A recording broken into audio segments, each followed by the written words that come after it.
Hey everybody, SDM Kahuna back again with my cohort, SDM Outcastzero. How we doing, Outcast? Not too bad, mate, not too bad. How's yourself? I am not bad at all, it I'm has to be happy said. doing another SDM podcast. To be honest, it's been too long. It has been too long. We have been otherwise committed, not that anyone cares, but it's one of those things. It's good to be back on YouTube. Yep. And do you notice anything different with the sound of my voice recently? Indeed, yes, I understand you have you've invested in the channel and the SDM network. You have some new wonderful sounding audio equipment. Oh yes, I got myself a nice blue microphone, blue snowball, chromed out microphone. But anyway, let's not go on about that too often. Other microphones are available. But anyway, yeah, no, one of the major things I wanted to bring up, you've been doing the SDM channel longer than I have, and we're basically working on your major event at the moment, aren't we? You want to give us a bit more detail? Yeah, well, if you guys don't know already by seeing the video on my channel, here at Sonic Death Monkey, we do a Christmas event every year where we give away free games on Steam. We did it last year. Obviously, we're doing it again this year, and it's completely random, but the games we're going to give out. Between myself and Kahuna here, we've probably got a whole bunch of games in our gift baskets on Steam that are ready just to send out to you, the masses, but that we can only give away two. So if you guys want to check out the video on either my channel or I believe Kahuna is going to have one up himself. That is going to be incoming in the next day at the very most, bandwidth permitting. And get yourself a free game or two. Who knows? It's, you know what? It's Christmas time. Excuse me, losing my voice there. It is Christmas time. We're all gamers. It's the one thing that keeps us, despite the distance between Outcast and myself, it's the one thing that we have as a major social interaction. And I think that, we're on YouTube, we are making these videos, we're putting them out there, we're trying to get, we're trying to bring a little bit of our experience and our, I'd say, expertise, our opinion to the gaming franchise. And you know what, we'd like to give something back to those who are viewing. So stick with us. It is the run up to Christmas. It is the big event we're going to be doing, so the details will follow. The video is on Outcast channel right now. It is the Xmas 2014 Steam game giveaway. There will be a similar video with instructions on my channel to follow very shortly. And I do believe I've got a link on my video as well. Jump into yours so people can get a second chance on winning a game. Indeed. The premise is going to be for all those, it's like, watch the video for the full instructions, obviously, because that is the key part of the giveaway. But view the video on Outcast channel. Subscribe to his channel if you're not already subscribed. That is very important. You have to subscribe to the channel. And the second and the most important part is there is a specific comment to leave in the comment section, and that is Merry Xmas SDM, all caps. Meet those two requirements, so that's a subscription both to my channel and Outcast, a comment in both videos, and that's you in the draw, nothing else. Getting some free games, guys. Free games in the run up to Christmas. What more could you ask? Well, quite a lot actually, but it's not a bad start.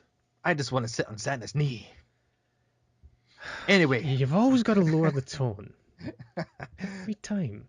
Well, no. Yeah, let's move on, shall we? But anyway, we're going with a slightly different format for the podcast. You may notice that our wonderful visages are missing. That's due to two reasons. One of them, nothing to do with the fact I've run out of USB ports. And I physically cannot connect another device to my PC at the moment. So a USB hub is on order. But we think that maybe just going with the sultry sounds of our voices and sticking with what we know best, not worrying about the acting and staring at the camera and doing the catalog model poses. Giving it the blue steel and Magnum. Oh yes. Zoolander reference for anybody who cares. But anyway, I'm going to start off the podcast officially now with the recap of what we've been playing. So I'm going to throw this one at you, Outcast. What have you been playing? Oh god. So I don't know why, but I'm still playing Advanced Warfare a little bit, multiplayer obviously. And yeah, um, it's Call of Duty in a way, and Indeed, it is. In fact, I think you can call it Call of Duty Advanced Warfare. yeah, I mean it's advancedly annoying the amount of lag we're getting at the moment. I mean every day without fail so far for the past week or whatever, you see it, in every match you play. And it doesn't always benefit you, and it doesn't always benefit someone else. You kind of get it kind of takes turns that it'll benefit you in one game and it'll benefit someone else in the next. But yeah, so I've been playing that. What else has been on your dance card? I've been playing, was it Binding of Isaac Rebirth or Reborn or whichever. That is the craziest looking game I've ever seen. And also, I have to admit, the worst looking website I've seen probably since about 1998. I know it's going for that whole 8-bit or 16-bit look. It wishes it was 16-bit. Well, it is 16-bit. I'm kind of over romantic. Oh, sweet jeebus, that's an ugly image. But it is available on Steam right now for $1.32. 80% off. That's got to be worth a punt. Or if you're on PS4 just now and you got a PSN subscription, you get it for free. Indeed, and I still can't bring myself to download it. But it's one of these things. I like indie. I do like indie titles. I loved Super Meat Boy.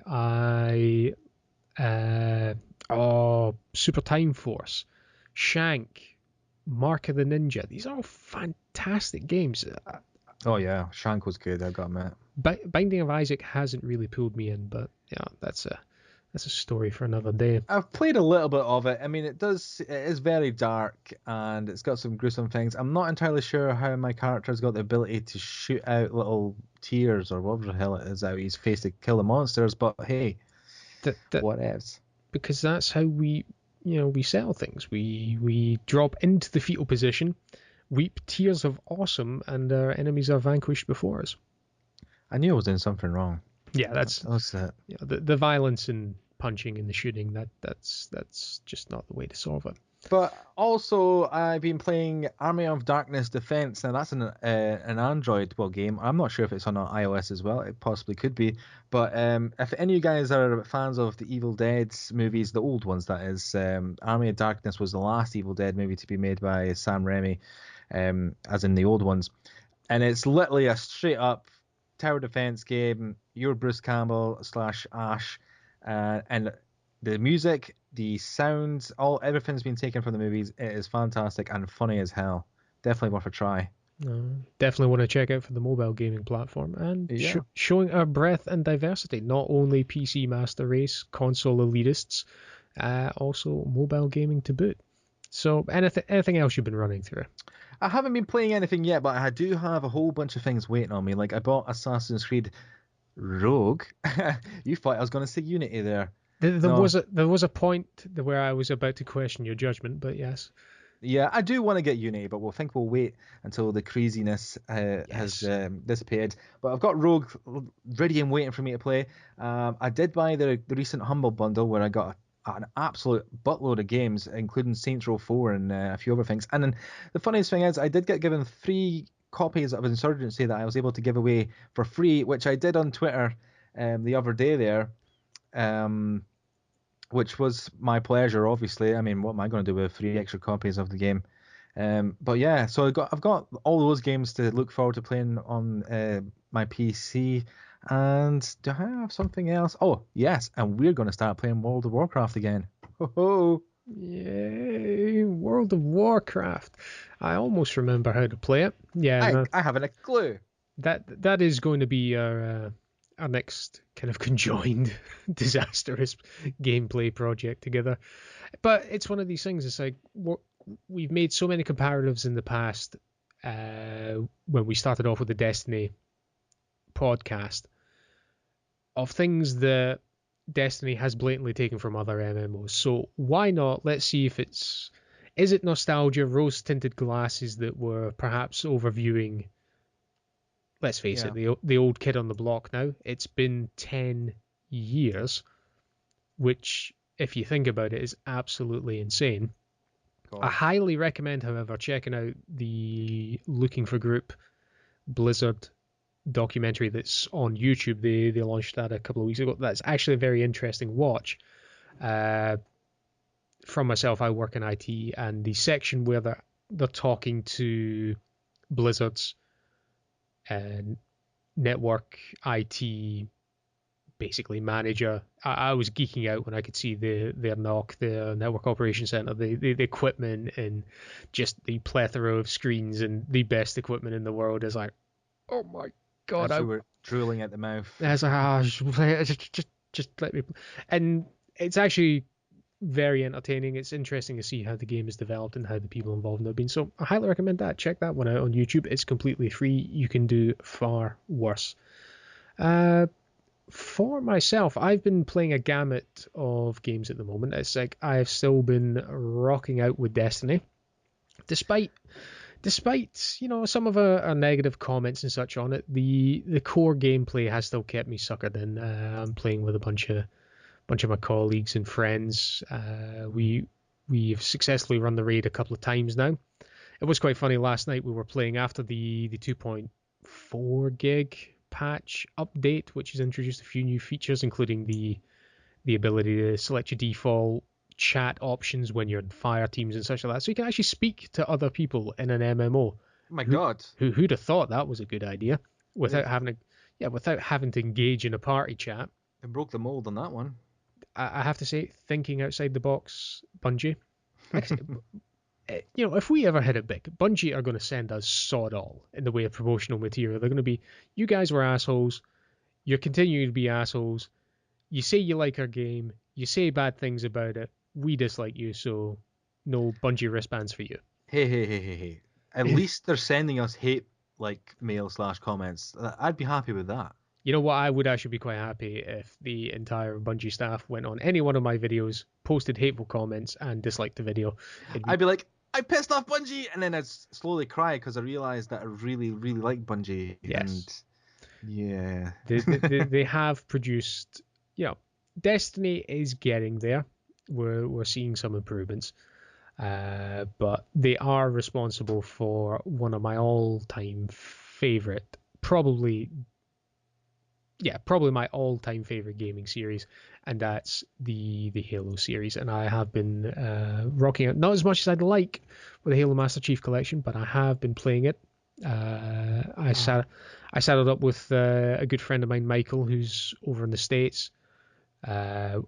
Literally, I think the last time we did play anything seriously together was probably Halo 3. And you know what? It was just like stepping back in time. Running through Halo or the original Halo Combat Evolved on Legendary, you start to realize that time, there's always this argument that games are getting easier. Mm-hmm. It's like you've got aim assist, you've got regenerating health, you've got various other things, and for the love of all that is holy, I forgot just how hard Combat Evolved on Legendary is. Oh god, yeah. It is brutal. This game cuts you no slack, primarily because you don't have regenerating health. Well, that was it. I mean, I got the Combat Evolved Anniversary Edition, or whatever the hell it was. Back on 360, yeah. Yeah, and I played that, and I was like, what's going on? And it's the case, like you said, and everyone complains that, the flipping, the older the game, the harder they were, and it's just getting easier. But that's the case. It actually is, because I think the more realistic these games are getting, the easier they're getting as well. Well, there's nothing realistic about getting shot in the face 15 times and then just hiding behind a crate for 5 seconds. But it is the point of, for the love of God, this is much harder than I remember it being. But there's just something infinitely enjoyable about hopping in a Warthog and arguing over who's going to drive and who's going to shoot. And I still think to this day, the greatest gameplay mechanic ever developed between two friends playing a game of Halo is the grunt-seeking, plasma-stickied Spartan. Because we've all done it. Oh, yeah. You've stickied your mate and said, run into the room, and have him chase a grunt and then explode, kill 2 of them, and then just run back 5 feet and let him respawn. It's cheap, it's fun. Fun for all the family. But yeah, no, I've also been dipping into COD, and that's going to come back up in a little bit of a later section. But what I'm currently enjoying and working out on some things is Far Cry 4. Holy free holies. This wins my award, hands down. I don't care what else comes out this week. If James Cameron makes a game look like Avatar did for just CGI and graphics, it's going to have a hard time looking better than Far Cry 4 on the PC. Really? Nice. It's phenomenal. The game has 6 detail settings by default. You have low, you have medium, you have high, you have very high, you have ultra, and then you have NVIDIA. The reason why they have NVIDIA is obviously the new 900 series cards have come out. There's some new options for new tessellation, new multi-screen sampling options for obviously getting rid of your jaggies, smoothing things out. They produce less overheads and have less draw on system resources. And this is the first game that's properly making use of the Maxwell architecture that's available on the NVIDIA cards. I know there's plenty of people out there who are Team Red fans. I've used ATI AMD cards in the past. The Riva TNT2 going way back to Counter-Strike and Team Fortress was probably one of my favorite cards of all time. Oh, yeah. That was an absolute beast back in the day with its 32 meg of video RAM. Oh God, yeah. I mean, I was on the same boat. To be honest, that was it for me. ATI and AMD back in the day. That's what I went for, even like processors and everything. But now, unfortunately, it is Intel. It's Intel. It's NVIDIA. But yeah. That being said, it's like Team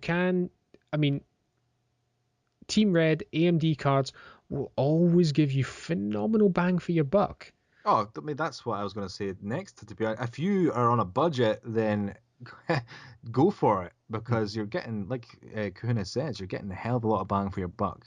Yeah, you can't go far wrong. But I must admit, NVIDIA has started to come around with the 900 series cards, and they've taken a price dip. The fact that you're picking up a 970 for sub £300, there hasn't been a 70 series card in at least 3 generations that's been less than 350. Yeah. And some going as close to 400, edging in on the 80 and the 90 series cars, depending on what generation it was. But oh my God, it's phenomenal. I'm looking forward to getting some footage together, and I'm going to try and attempt to do a sensible, well-versed review of the game, hopefully by next week, by the time I get everything compiled and get through the game. If your PC doesn't explode. It won't explode. I have had to go to some lengths to actually be able to record the game because the amount of drain it puts on system resources, but that's sorted now though. That's sorted now. Still ironing out a few bugs though. But that takes us through that. So I think we're going to move it along a little bit and bring it into a theme for the week, which is, well, I'm going to entitle, failure to launch issues. Oh God. We are seeing more and more of this consistently from game developers, game publishers, and it's like most of the games that we've been praising very highly for the gameplay have all suffered issues. Master Chief Collection is still being patched, still being worked on to get the multiplayer running properly. People have been suffering huge problems with disconnects. They've had to kill off various playlists from matchmaking options. They even had to postpone a professional tournament they were doing for the game due to the instability issues, and that is hugely unfortunate. It just drives me insane. I don't get what it is with developers and completely misunderstanding the needs that they're going to require for their multiplayer services. Mm-hmm. It's like, they know the numbers. They know how many people are going to, to an extent degree, they know how many people are going to be buying the game, how many are going to be playing. I mean, they've got the amount of people that have bought the consoles that they run on and whatnot like that. So they know just around about figures of what to expect, especially on these, AAA titles, especially things like Halo and whatnot like that.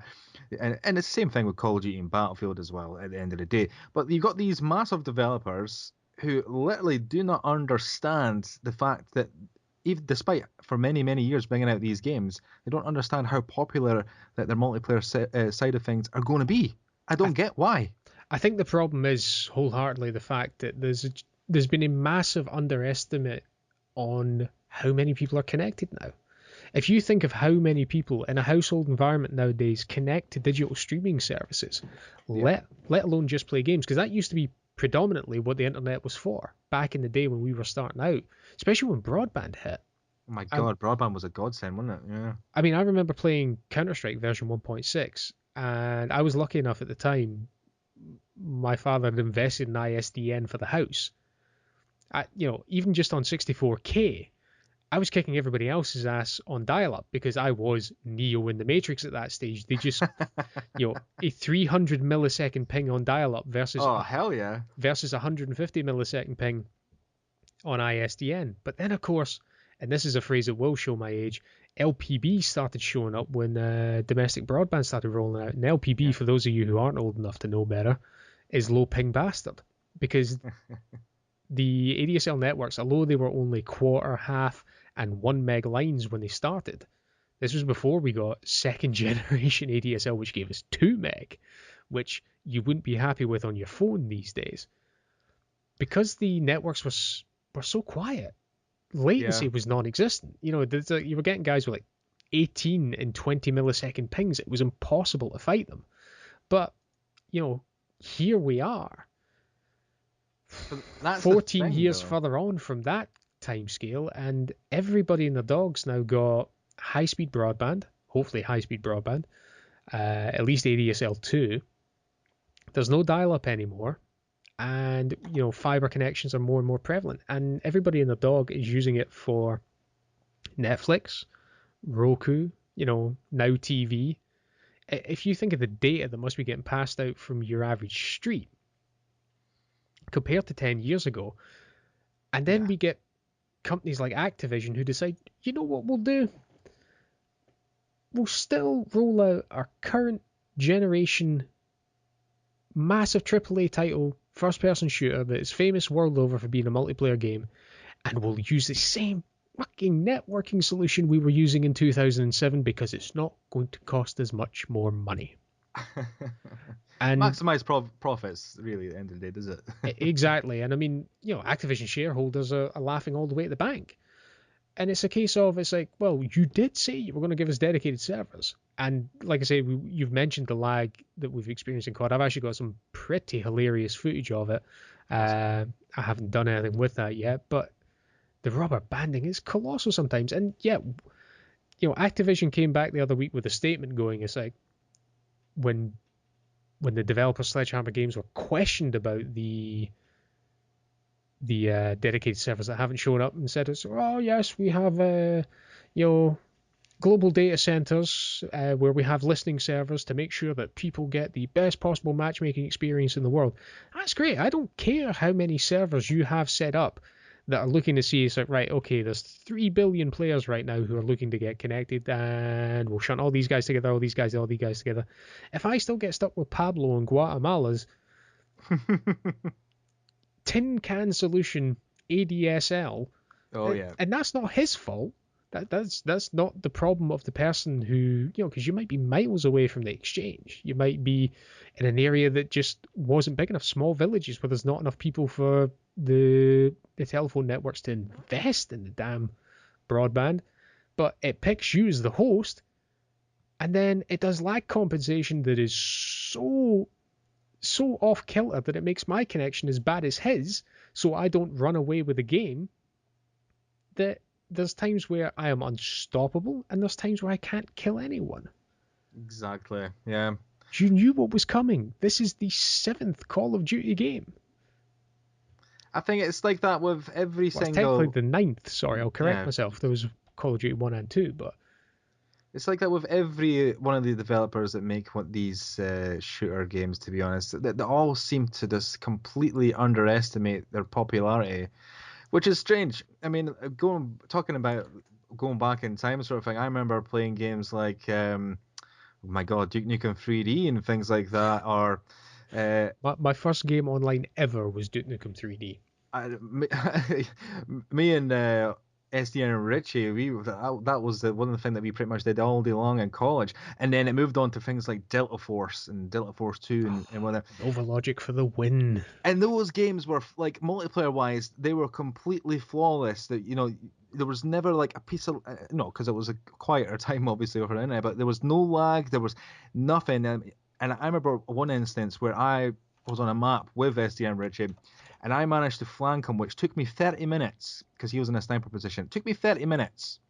And it was just a completely smooth process. You think you were playing a single player game. I was commandoing it all the way up, sort of thing. And it gets up behind him, and I shoot him in the back of the head, and he doesn't die, because that's the only damn point where I lagged out. And he turns around and kills me. And it's like, I have just wasted an hour of my life to sneak up behind you just to have you take me out. 1996 was the original Duke Nukem 3D.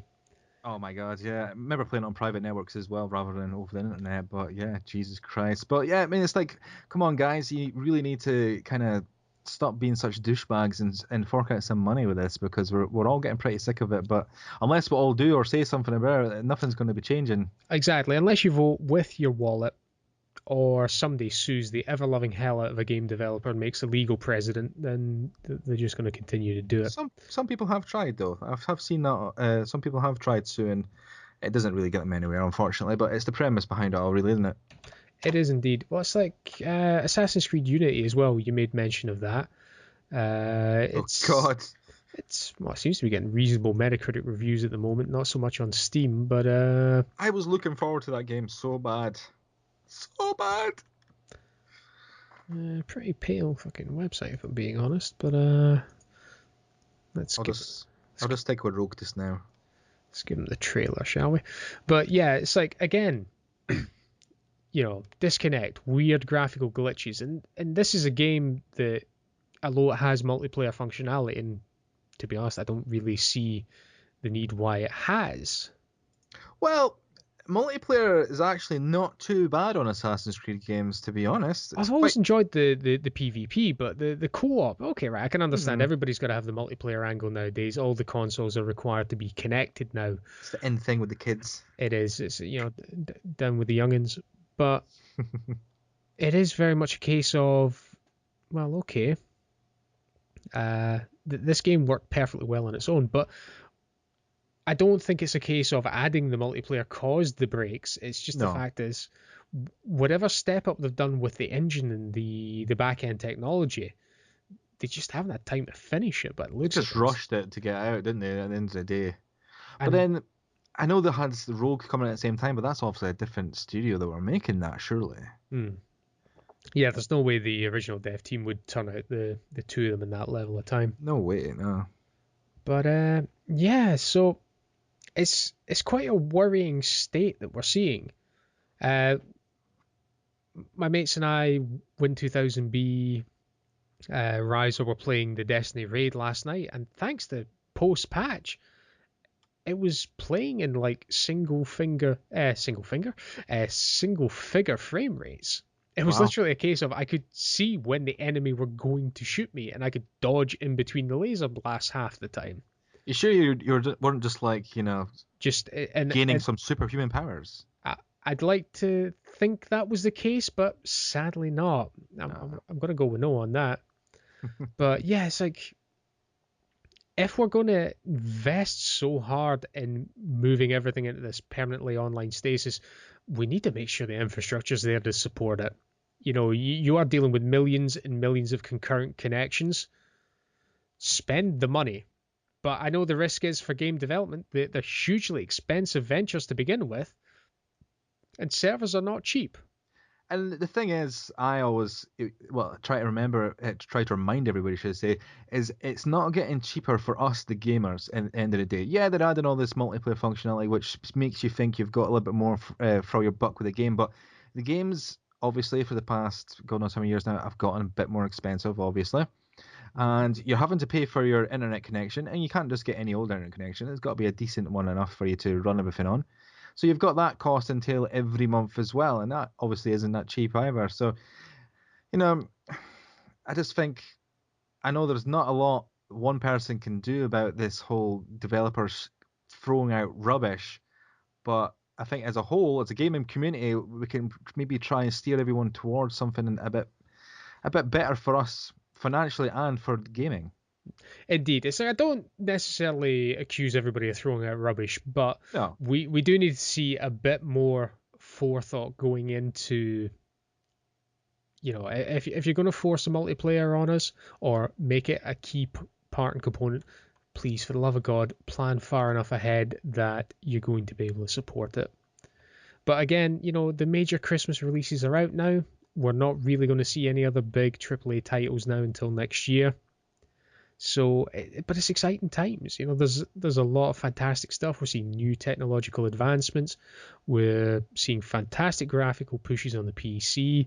We're seeing the next gen consoles start to hit their stride. It has been a year. I say next gen, current gen. PlayStation 4, Xbox One are now starting to get the titles that we really wanted at launch.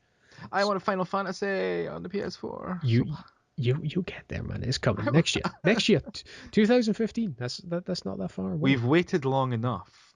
Well, you certainly waited long enough. But, well, you don't care, but I do. I could care less. The Final Fantasy freaks me out. What about Kingdom Hearts? Come on. I don't care if it's got Disney in it, man. It's still Final Fantasy. That turn-based combat mechanic just turns me off completely. See, I love Kingdom Hearts, but if they take out the Disney part, I'd be even happier. Well, you want to do turn-based combat with Mickey Mouse? That's how you get by on the weekends. But I think, ladies and gents, we should probably draw a line under it there. We've kind of rambled on a little bit longer than I anticipated. But, as always. Well, once we get rolling, it's he just doesn't shut up, guys. I'm sorry. But no, Outcast, again, always a pleasure to have you on. It's always fun to get together and do these. Like I say, stay tuned to both our channels respectively. The SDM Christmas giveaway is starting, so check out Outcastzero's channel. Going to put his channel up on screen just now. Just remember to subscribe, guys, and leave the comment, because if you don't subscribe, you're not going to know who the winner is, because that's how we're posting it. The instructions are in the video. It's super simple. Stick with us, and we look forward to seeing we look forward to seeing you guys on the channel. We're going to keep making content for you, so this is our chance to give a little bit back to those who are willing to stick with us. So, Outcast, again, my friend, thank you for your time. For all those who have stayed with us, thank you so much for your patience. If you liked the video, please like it. If you disliked it, dislike it. Please leave me some comments in the section down below. Look forward to knowing what you guys think. Anything you'd like to hear us talk about, anything you guys want to see upcoming on the channel. So again, from me, it's a good night, and Outcast, thanks again. I want to see one comment for Kahuna saying Kahuna is a douche. That's all I send. Thank you. Hell, man, I'll put that comment in myself. If it makes you happy, I'll do it. I just want to see that. Someone please do that for me. Just for me. It's not true, though. It's not, but I want to see it. You want to see it? All right, man. Well, again, thanks for your time, man. Thanks to everybody who's with us. You have yourselves a good night now. See ya.